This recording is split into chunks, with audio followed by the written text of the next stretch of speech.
Muy buenas, estimados seguidores. Vamos hoy con un tema apasionante y a priori desconocido como tantos otros de nuestra historia, las cofradías de negros, las llamadas cofradías de negros, cofradías de morenos, extendidas en todo el mundo hispánico, con el pana Emilio Acosta Ramos de Venezuela Colonial, como siempre, la mejor compañía. ¿Qué tal, Emilio? ¿Cómo estás? Hola Antonio, bueno, encantado una vez más de estar contigo en tu programa. Muchas gracias por tu invitación. Un saludo para tus seguidores y también para los de Venezuela Colonial. No dejen de suscribirse al canal de Antonio Moreno Ruiz en YouTube y en Facebook, que saca material muy bueno. Es un gran historiador. Y Muchas bueno, gracias. sí, vamos a estar hablando de un tema que es súper interesantísimo y también muy desconocido, ¿no? Que son las cofradías de negro, ¿no? De los negritos o morenitos, para no entrar en polémicas con ciertos grupos, ¿no? Sí, no. Eh, son, fueron unas agrupaciones que en la antigüedad, pues, dan mucho de qué hablar, sobre todo porque entre ellos mismos se apoyaban, y eso en una época donde lamentablemente había diferencias de clase, pues es muy importante, ¿no, Antonio? Sí, no, las diferencias siguen existiendo, pero bueno, Ujú, es lo que tú apuntas a, como tú muy bien apuntas, hay que, digamos, introducirse en esa sociedad del antiguo régimen. ujú, Y fíjate que una vez más volvemos a Sevilla. Yo recuerdo una vez que estuve contigo en Sevilla, pasamos por la Plaza del Triunfo, cerca de la catedral, y allí a principios del siglo XX se hizo una lápida conmemorativa a dos ilustres hermanos de la Hermandad de los Negritos, que es curioso porque es una cofradía que se empieza a conocer como la Cofradía de los Morenos y a partir del siglo XVIII como de los Negritos. ujú. Están los ilustres hermanos Moreno y Molina. No sé si yo tengo algo que ver con ese Moreno de principio del siglo XVII, ilustres Ujú. hermanos de esta cofradía que se destacaron en la defensa del dogma de la Inmaculada Concepción. Para ser más exacto, nos vamos a la página de la hermandad y aquí lo dice, ¿no? Fernando de Molina, hermano mayor, y Pedro Francisco Moreno, alcalde, que siendo negros libres, se vendieron como esclavos para sufragar los gastos de culto a la Virgen en 1615. Una polémica que hubo en Sevilla porque un sacerdote dijo palabras poco apropiadas con respecto al dogma de la Inmaculada Concepción, y una de las hermandades que más se destacó en su defensa pues fue la Hermandad de los Negros. A día de hoy pues todo el mundo conoce como de los Negritos, ¿sí? Con Emilio pudimos ver aquella conmemoración que se hizo a principios del siglo XX, ya hacía bastante tiempo que se había proclamado este dogma, que fue tan importante en la cultura religiosa española y por ende hispánica, ¿no? Porque también recorrió el continente americano. Sí, Fíjate la fecha tan pasó al temprana. otro charco y hay muchos ejemplos que vamos a hablar de ellos más adelante. Exactamente, pero fíjate tú la fecha tan temprana que en el 1394 se funda Ujú, esta hermandad por un arzobispo sevillano de la época, Gonzalo de Mena y Ruelas. ujú, Esta hermandad se funda. Hay que explicar un poco también el contexto. En Sevilla hay, bueno, en Sevilla y en otros puntos de la península ibérica, pero concretamente en Sevilla ujú, hay una población negra que mayormente muchos descendían de los esclavos que traen los musulmanes y luego ujú, otros tantos de cuando se crea la cultura de frontera entre moros y cristianos, pues muchos llegan también como esclavos de África. Vale aclarar que no fue una cosa de blancos contra negros, porque en el norte de África ujú, había muchísimos esclavos blancos. O sea, muchas ujú. veces se cuenta la esclavitud al estilo de las películas de Hollywood, como por ejemplo Amistad de Steven Spielberg, que eso es una bofetada a la historia y una sinvergonzonería. Pero bueno, en fin, esto es ¿No? como Y todo, tú sabes. esclavitud guanche canaria también hubo, también, Claro, hay que hubo decir. esclavos guanches, esclavos moriscos, los llamados esclavos blancos, y aparte los esclavos cristianos ibéricos en el norte de África y incluso Ujú. los esclavos eslavos que trajeron los árabes y los turcos. En fin, la esclavitud era un sistema, por desgracia, establecido en la época que no entendía de colores.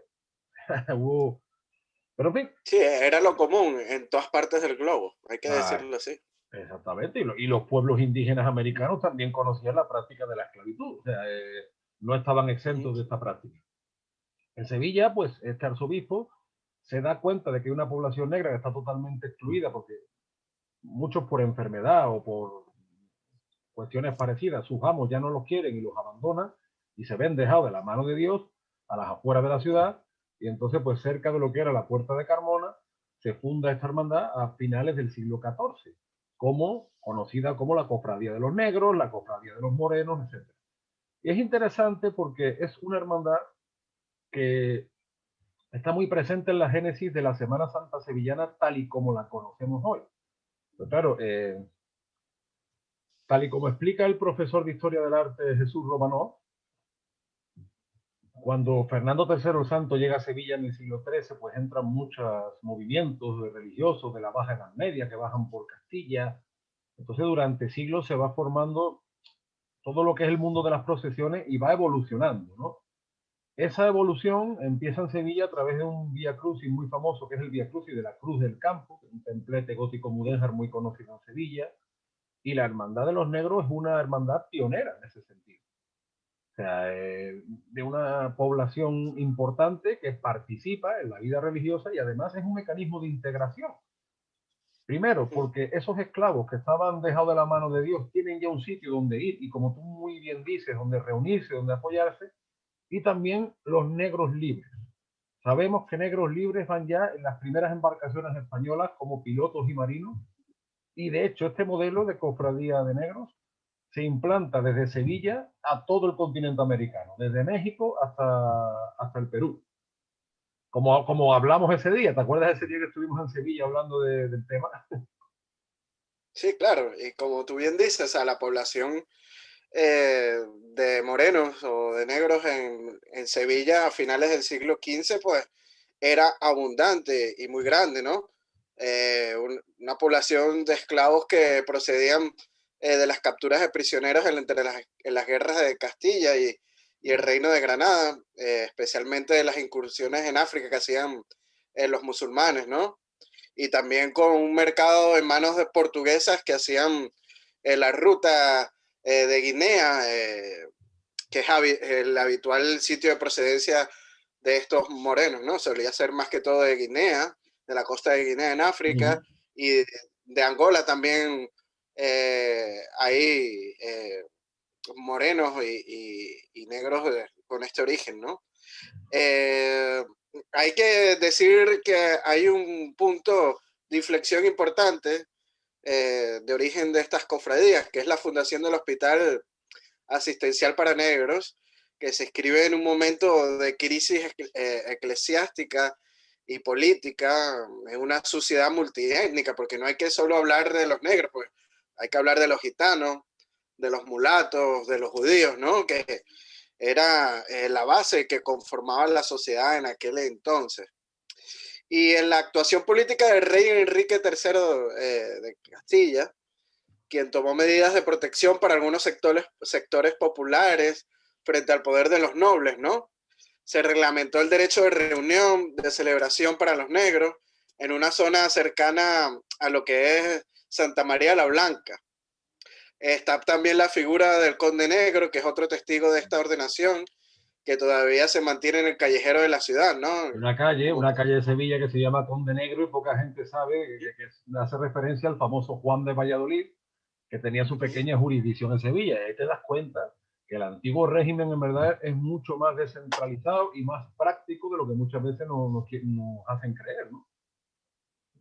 Y es así, como estábamos comentando anteriormente, las medidas de protección e integración en torno a unos negros esclavos, un bien de lujo que en épocas de crisis llegó a ser abandonados por algunas familias, ¿no? Especialmente si tenían alguna enfermedad, como tú bien señalas, o una tara física por la que acabaran convirtiéndose en una molestia para sus dueños, ¿no? Sí. Pues se gestaba así esta cofradía de negros, ¿no? Que acabaría siendo un modelo que se exportaría a Iberoamérica. Vemos sobre todo en la isla de Cuba, muchas cofradías de negros, en el Perú, donde tú estuviste también, en Sí. Venezuela, en los siglos XVIII, se ven también algunas cofradías, En sobre todo Panamá en las también zonas fueron de, importantes.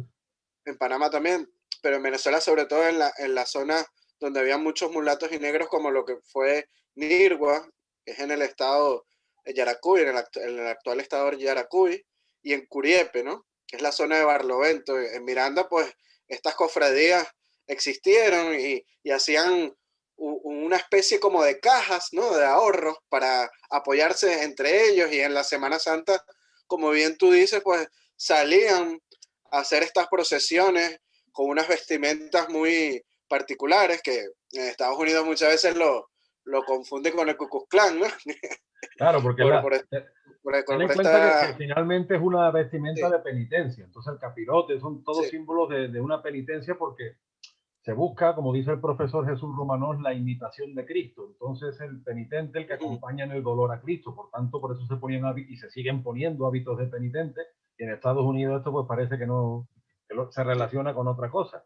Ojo, Pero que en muy Estados Unidos le quitan la capucha a uno y ve que es negrito, bueno, se quedarían confundidos, ¿no? pero es muy oportuno lo que tú has dicho, porque mientras que en Estados Unidos se funda el Ku Klux Klan, en España, sin embargo, y en el mundo hispano, desde hacía siglos ya había cofradías de negros. ¿No te cuenta la Sí, diferencia? No, y digo esto porque después los hispanos somos los intolerantes, los atrasados, etcétera, etcétera, ¿no? no, y ahí tú ves muy claramente esta diferenciación entre la cultura anglosajona y la hispana, ¿no? En la Claro. cultura anglosajona jamás vas a ver que una cofradía de negros, no, el sistema británico no lo hubiera permitido, porque Exactamente. para ellos lo importante pues era la esclavitud como un medio de producción, sin ver el alma o la forma católica a la que nos solemos ver nosotros los hispanos, ¿no? Claro, además, la importancia, porque como decimos siempre los esclavos, también la importancia de la figura del negro libre. Tener en cuenta que en el Ujú. actual territorio de Estados Unidos, el primer poblado de negros libres fue en la Florida española, el Fuerte Mosé. Pero es que existían poblados de negros libres en el continente americano desde el siglo XVI. Las famosas tinturas de los caciques zambos y mulatos de Esmeraldas en el actual Ecuador ha sido testigua. En la época de los Austrias menores hay constantes referencias a los morenos libres, incluso compañías de soldados morenos libres que pertenecen a las milicias españolas en América. Por tanto, en la vida religiosa, y fíjate, otra vez volvemos a partir de Sevilla, cuando los primeros barcos llegan a América, desde el puerto de Palos de la Frontera, ya la cofradía de los negros en Sevilla tenía más de un siglo, bueno, un siglo de historia, vamos a decir, ¿no? Y se ha mantenido, y es curioso, es una historia muy paradójica, o muy paradigmática, si se quiere, de las dos formas, tanto paradoja como paradigmática. Empieza siendo una cofradía súper humilde. Nadie hubiera dado un duro por ella. Y sin embargo se ha mantenido en el tiempo. En la ciudad sabemos que hubo más cofradías de negros, en Triana hubo otra y fueron desapareciendo. Esta que se mantiene ahí en lo que fue la Puerta de Carmona. Y había en los alrededores un convento imponente que era el convento de San Agustín. Había muchos edificios que fueron desapareciendo, cofradías, otras cofradías de la ciudad que no estaban de acuerdo con que hubiera una cofradía de negros porque desconfiaban de ellos, porque, en fin, todas estas cosas que han existido siempre, desaparecen contra todo pronóstico y sin embargo la hermandad de los negros sigue hasta el día de hoy. Por cierto, yo le mando un afectuoso saludo a Felipe Guerra Vázquez, su alcalde, porque la hermandad de los negros es curioso, como es una hermandad pontificia, el hermano mayor es el arzobispo de Sevilla, mientras lo que en otras hermandades se entiende como hermano mayor se le dice alcalde. Y el alcalde es Felipe Guerra, que yo le mando un saludo.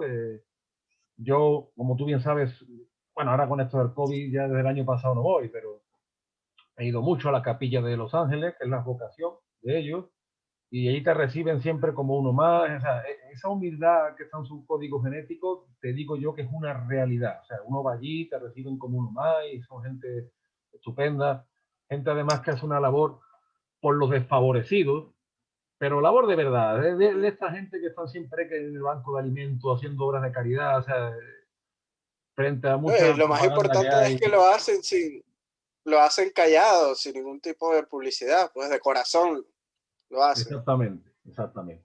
Fíjate tú lo que son las cosas, Emilio, me acuerdo yo cuando estaba en el colegio, un compañero mío me hablaba de la Ujú. hermandad de los negritos, a mí me llamaba mucho la atención ese nombre. Tú vas por las calles de Sevilla y una calle es la calle Alemanes, la antigua calle de Génova, los placentines, qué sé yo. te están hablando de la historia de la ciudad. Y hay una hermandad que es la hermandad de los negritos. Y pocas veces nos planteamos por qué esos nombres.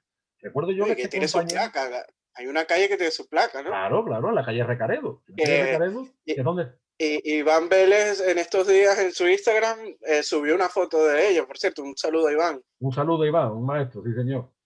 Y además un gran combatiente contra la leyenda negra hispanófoba, ¿no? Ujú. Bueno, pues cosas que yo en la Semana Santa he estado más ligado siempre a mi pueblo, no he tenido mucha ligación con Sevilla. Yo he estado más ligado a la Hermandad de la Soledad de Bollullo, de la Invitación. En fin, pasan los años. Me ha interesado siempre la Hermandad de los Negros desde ese punto de vista histórico. Y me voy a Perú. Y un día con mi amigo José María Reguera, el que ha donado esta cámara, que por eso se ve mejor, estando en Lima, nos encontramos con una procesión de hábito dominico de San Martín de Porres. Y en aquel momento se me vino eso a la cabeza. Se me vino eso a la cabeza porque en Lima hay muchas cofradías, quizás son un poco más modernas, ligadas a San Martín de Porres, pero en su día también las hubo San Benito de Palermo y el mismo Señor de los Milagros, la cofradía del Señor de los Milagros está muy ligada a esa hermandad de los negros. Es por la influencia sevillana en Lima. El mundo de las cofradías limeño tiene mucha influencia de Sevilla. Y estas veces que tiene uno como una epifanía, que está todo en Lima, y, con perdón de la expresión, dice, coño, Sí, pero si esto... y te trasladaste a Sevilla por un momento. Y la verdad que para mí fue una epifanía el ver las procesiones de San Martín de Porres. Tú vas a la Capilla de los Ángeles, hay que decir que la Hermandad de los Negros de Sevilla, sus titulares son el Cristo de la Fundación, que es un Cristo, fíjate, de principios del 17, lo hizo el maestro Campo, y es una hechura muy ascética, no es, digamos, lo que podemos entender a lo mejor como una imagen muy exuberante, es una imagen muy ascética de un Cristo ya crucificado, muerto. Está la Virgen de los Ángeles, que evoca el carisma franciscano, siempre el poverello, ¿no? Con los más humildes. De hecho, la velada de agosto de la Hermandad de los Negros tiene que ver con este culto franciscano a la Virgen de los Ángeles. Y luego San Benito de Palermo, un santo siciliano de origen africano que tiene mucho predicamento en el continente americano y en Sevilla, precisamente a través de la Hermandad de los Negros. También, asimismo, en el mundo luso brasileño existen cofradías de negros. Y yo recomiendo, es una página que ya no está activa, como te dije, la página África Oculta, donde hay mucha, o había por lo menos mucha información muy buena, además del protagonismo africano, sobre todo de los reinos cristianos de Nubia, de Etiopía, y cómo muchos frailes portugueses y brasileños se acogen a este carisma para fundar también cofradías de negros, muchas dedicadas a Santa Ifigenia y a esas importantes figuras del cristianismo etíope, Y ¿no? hay que decir que muchos misioneros que fueron al Brasil no solo eran portugueses, también habían españoles, Eran españoles, claro, entre los exactamente. misioneros en el Brasil. Sí, sí, además una parte del Te Brasil. aseguro que algún misionero andaluz o del sur de España habrá llevado esta idea al Brasil, estoy seguro de Claro, eso. es que ten en cuenta que Portugal muchas veces, eso de hacer historia de España, obviando Portugal y viceversa, siempre vamos a andar cojo. Ujú. A eso es nuestra eterna asignatura pendiente, porque finalmente, como decía el historiador Joaquín Pedro de Oliveira Martín, somos la misma gente y la misma tierra, hijos de la misma península y los territorios adyacentes. Por tanto, hay muchísimas cosas que compartimos y esta figura de las cofradías de negros que hoy en día son tan importantes en el Perú, Emilio, tan importantes en el Perú como en Sevilla, como te digo, sí es verdad que en Sevilla se tiende, digamos, más a una figura de una hermandad centralizada, mientras que en el Perú, en Lima y alrededores, es más la figura como de pequeñas cofradías, ¿no? Hay una cofradía de San Martín de Porres a lo mejor en Lima, otra en el Callao, otras en la Sierra, mientras que en Sevilla se tiende a que todo confluya bajo la misma hermandad. Y como digo, a mí lo que me asombra es el protagonismo que tuvieron en una ciudad tan importante como Sevilla. Por ejemplo, el caso es muy curioso, el de Salvador de la Cruz, el caso del el llamado negro de la Casa Honda, perdón, que fue un ilustre hermano de esta hermandad, de los morenos, que se destacó también en su celo y en su defensa y a principios del siglo XVIII vivió por y para la hermandad, ¿no? Incluso llegando a ser elegido alcalde, o sea, date cuenta. Tenemos en Sevilla la figura de un conde negro que tiene una pequeña jurisdicción y tenemos a gente que es hermano mayor de una hermandad con la importancia que ha tenido esto siempre en Sevilla, que no es moco de pavo, ¿no? ¿No? Y también, a pesar de la agresividad anticatólica, dialéctica de ciertos grupos políticos, pues se ha sabido mantener, ¿no? Sobre todo en este siglo XXI, es algo muy importante, ¿no? Eh, y da testimonio y de lo efectivo que es en mecanismos tangibles como lo que son la piedad y la solidaridad, ¿no? Así es. Yo, la verdad, tuve la enorme suerte. Hago un inciso, Emilio, para dar un. Hoy estoy con Boldan, doble malta. Yo hoy te acompaño con una Guinness, que en estos días fue el día de San Patricio. Sí, Y señor. bueno, Bueno, si salud, Guinness o Boldan quieren patrocinarnos, estamos abiertos. abierto, 100%. Yo tuve la gran oportunidad de trabajar en la Embajada de Brasil en Perú como profesor en el Centro Cultural y organicé un taller de historia que era sobre la influencia africana en la cultura brasileña. Tuve alumnos muy buenos, mi alumna Giovanna Flores, desde aquí le mando un saludo, tengo entendido que su familia está muy ligada también a la cofradía de San Martín de Porres. Y también es un tema que hablé mucho con mi gran amigo Leo, un gran músico brasileño, profesor también, al que desde aquí le mando un gran abrazo, cheio de saudade, y voy a poner luego en su enlace porque tiene una página de su música que es excepcional, ¿no? Y todos estos temas, cuando los impartíamos en clase y demás, la gente se sentía muy identificada. Incluso también, tanto desde un punto de vista religioso como desde un punto de vista histórico secular, por así decirlo, porque a día de hoy se está reivindicando bastante que el flamenco tiene una parte afro importante, ¿no? En esas continuas idas y vueltas. Y la verdad que fue una experiencia muy gratificante, esa aula que tuvimos sobre las raíces africanas de la cultura brasileña, donde pudimos hablar de dónde nace eso y esa continua ida y vuelta entre la península ibérica y el Nuevo Mundo. ¿No? Y la hispanidad es eso, ¿no? Es una mezcla de cultura donde se enriquece de todas partes de lo que fue el antiguo imperio hispánico, ¿no? No solamente de África, también está eh, el aporte indígena americano, ya de por sí la península ibérica también es un centro de mestizaje de pueblos de distintas partes del mundo, romanos, visigodos, etcétera. Y la hispanidad es eso, ¿no? Que nos lleva a esta mezcla de razas y que nos sentimos todos eh, identificados a ciertas condiciones históricas, religiosas, sin importar la raza. Claro, Que sin importar.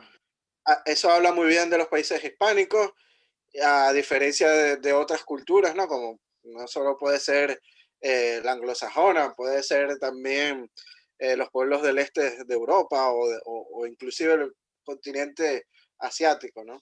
No, claro, finalmente racismo siempre ha existido y en todas partes, pero lo que debemos de reivindicar fue precisamente que en nuestra cultura tuvimos esos mecanismos de integración y que no solo hubo negros esclavos, sino que hubo negros conquistadores, como Juan Garrido, como Miguel Ruiz, que hubo negros Regidores de cabildos. regidores de cabildos, la Sí. historia del negro Juan Latino, el gran profesor de Granada, o las mismas historias estas que estamos contando de la cofradía de negros con esos hermanos tan ilustres que fueron famosos en la ciudad y que ostentaron cargos y importancia religiosa y social.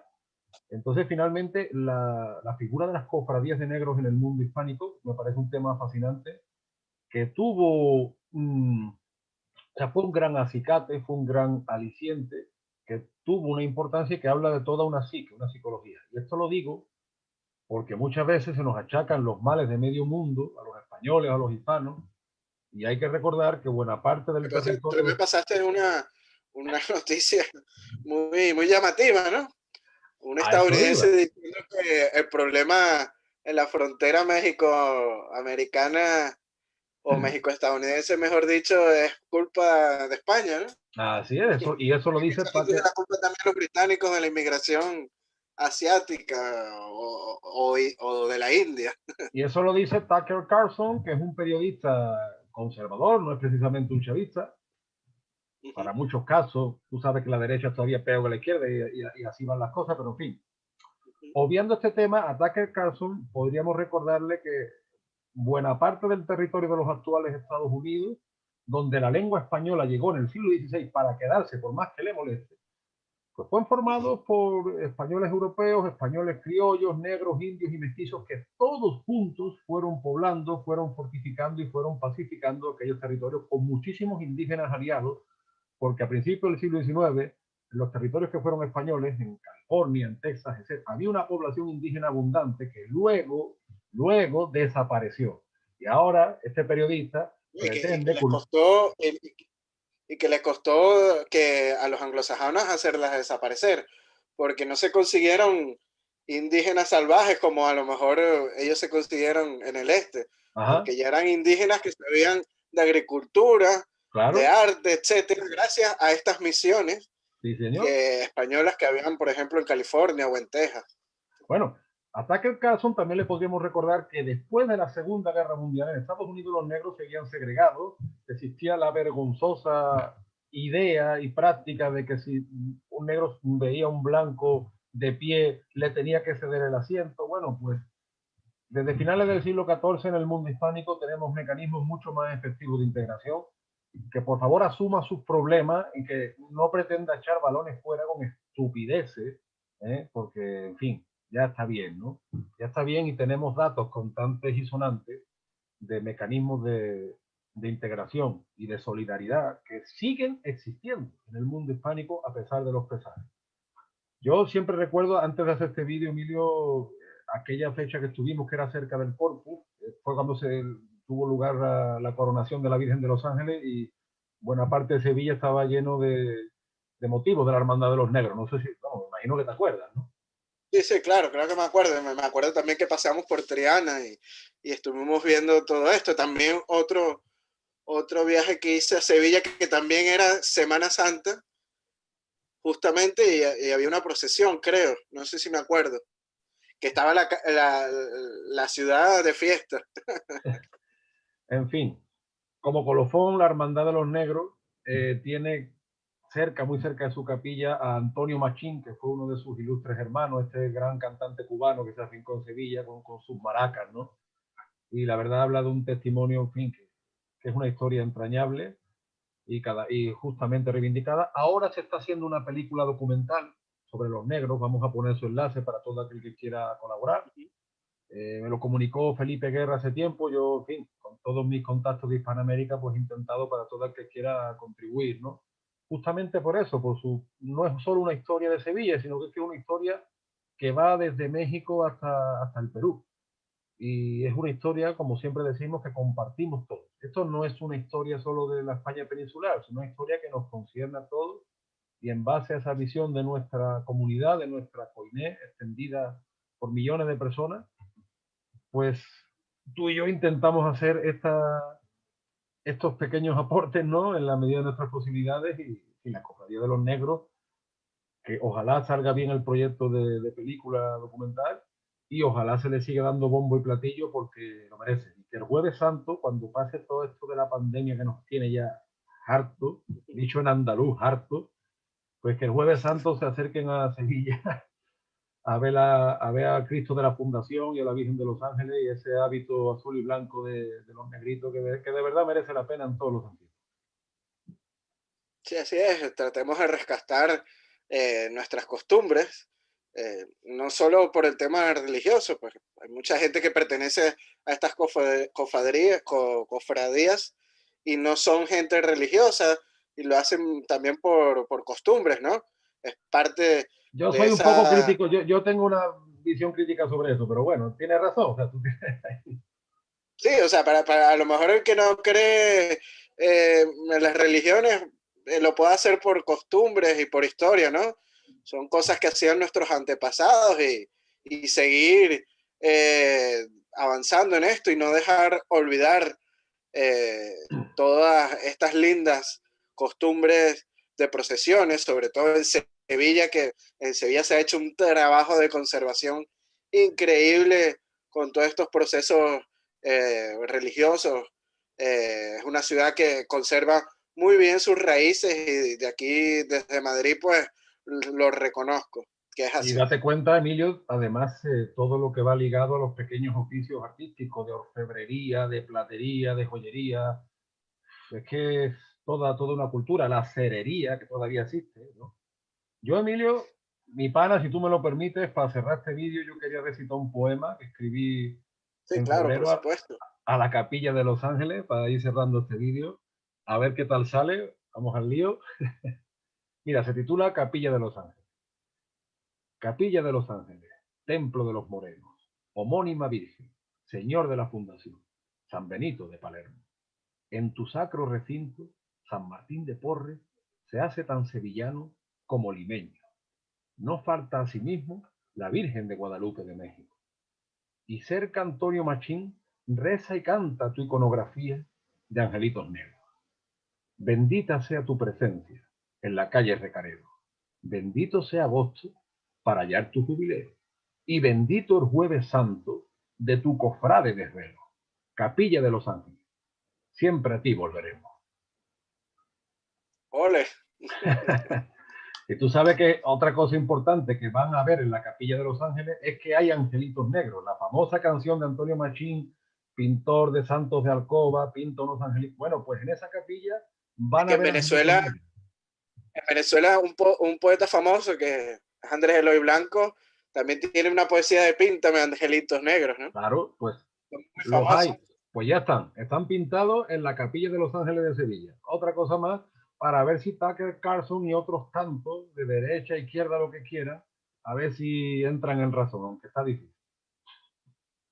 Así es, bueno, de verdad encantado con tu invitación, Antonio. Espero que les haya servido a nuestro público como un grano de arena para investigar sobre este fascinante mundo de las cofradías de negritos que nos lleva a fechas incluso anteriores al descubrimiento de América y que aún hoy en día se mantiene en muchos puntos, no solo de España, sino del mundo hispano.